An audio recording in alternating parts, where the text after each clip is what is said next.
Need to remove ueli from your Windows computer.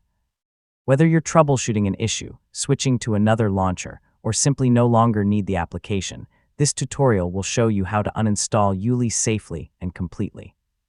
So let's get started. Before uninstalling the application, make sure ueli isn't running. Check the Windows system tray near the clock. Click the ueli icon and choose Exit.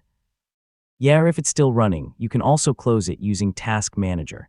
Next, open the Windows Settings app and go to Apps, then Installed Apps. Depending on your version of Windows, this section may also be called Apps and Features.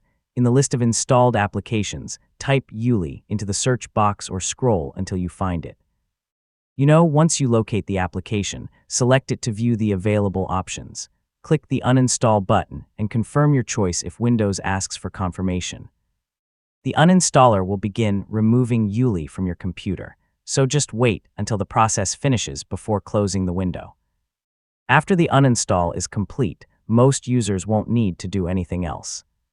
If you want a completely clean removal, you can check for any remaining configuration or cache folders and remove them if they're no longer needed. I mean only delete those files if you're sure you won't be using your existing settings again. Finally, restart your computer. Although it isn't always required, restarting helps Windows finish any remaining cleanup tasks and ensures the application has been fully removed. And that's it. You've successfully uninstalled ueli from your Windows computer. If you ever want to use it again, you can simply download the latest version from the official source and reinstall it. If this guide helped you, be sure to like the video and subscribe for more simple technology tutorials. Thanks for watching, and I'll see you in the next video.